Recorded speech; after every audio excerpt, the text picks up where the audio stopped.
1987. Test Drive. We start with the original OG, published by Accolade. You can choose from one of the 5 supercars and then drive its wheels off this cliffside road while avoiding traffic. You also have to outrun the police speed traps with the help of a special scanner in your car. Very, very impressive for 1987.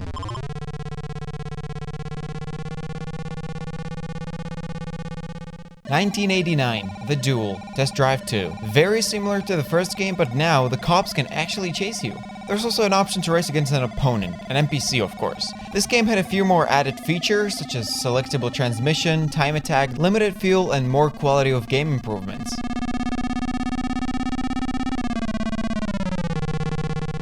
(1990) Test Drive 3 The Passion. Different weather conditions, actual 3D cars instead of just 2D pixel art slowly getting bigger as you approach them. Accolade, the publisher, also took over the development now, and they made the game radically different. The biggest difference being that instead of a predetermined course, you can drive in an open world, or any road, or even off-road.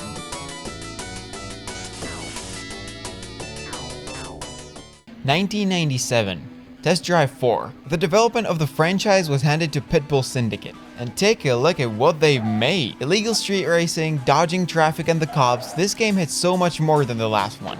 As it should, since it came out 7 years after. The free roaming concept was scrapped in favor of actual racing. 1997. Test Drive Off-Road. Basically an off-road version of Test Drive 4 with a bunch of fun stuff added. Bob Fitzgerald voiced this game narrator who comments on how well you're doing, and they even included a small damage model for the first time in the series.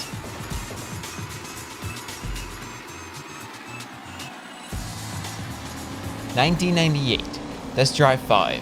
The previous game was such a success that the next one rolled just 1 year after. Test Drive 5 wasn't exactly groundbreaking, but rather an improvement of its predecessor. More cars, more tracks, more music, that's about it. 1998. Test Drive Off-Road 2. This game provided such little improvements that there's barely anything to say about it. 21 cars, 6 tracks, there's your time, now rip those tires to shreds.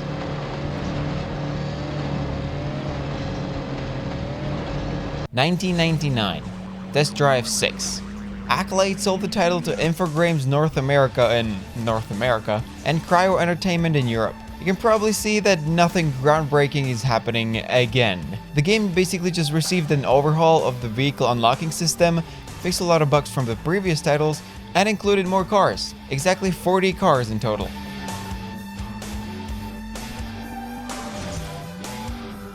1999. Test Drive Off-Road 3. This game included more NPCs to race against you, more tracks on the world tour, and more cars. And much more. Handling mechanics such as low gear or power bursts were implemented to make the game more complex and fun.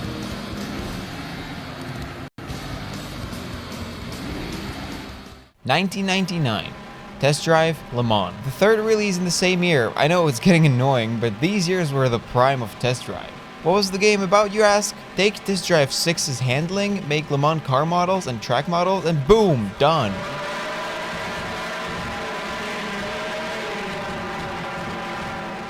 (2000) Test Drive Cycles. This entry on the list is special for one reason. It was cancelled. It would basically be a Test Drive 6 version with motorbikes. The developers planned for it to have mostly the same mechanics and race types, but this release was never released.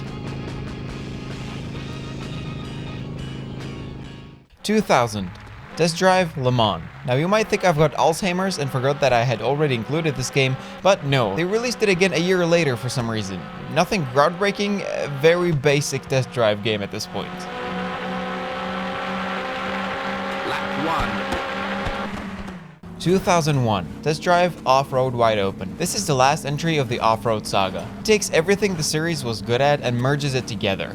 More cars, 12 racing divisions, and a free roaming mode to play with. If you were an off-roading enthusiast in the early 2000s, this was probably your pick. 2002. Test Drive Overdrive, the Brotherhood of Speed. Such a long title. We're now in the golden age of PlayStation 2 games. This game is obviously quite an overhaul from the previous versions, and you can feel it. There is an underground story mode taking place in California, London, and Monte Carlo. It has a full-fledged story, characters, everything.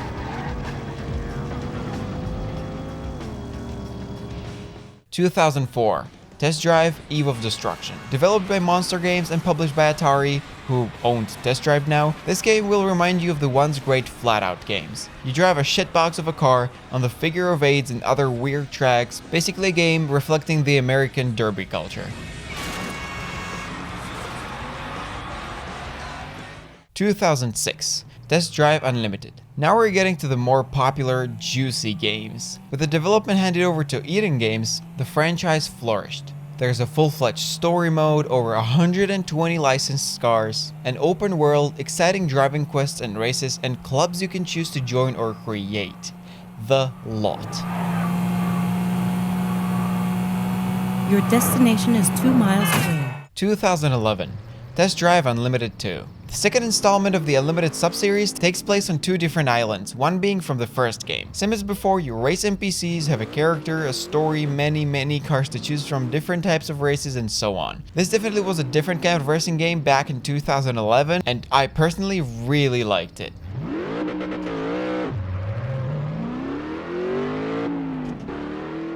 2012.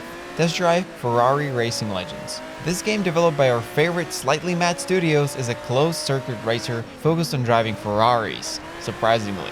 What's particularly interesting about this game is that you play the story mode in order by years. There is the gold era from the 40s to the 70s, the silver era from the 70s to the 90s, and the modern era from the 90s till, well, 2012. A very interesting take on story mode, and I really like it.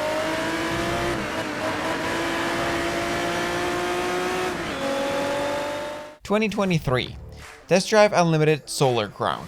After 11 years of nothing, the new developers KT Racing and a new publisher Nacon are ready to drop a bomb. A brand new test drive game that will stay true to its origin, well, the Unlimited origin. They promised clubs again, and you'll be able to progress as you wish. I'll be honest and say I love the looks, and I can't wait to see what KT Racing can do.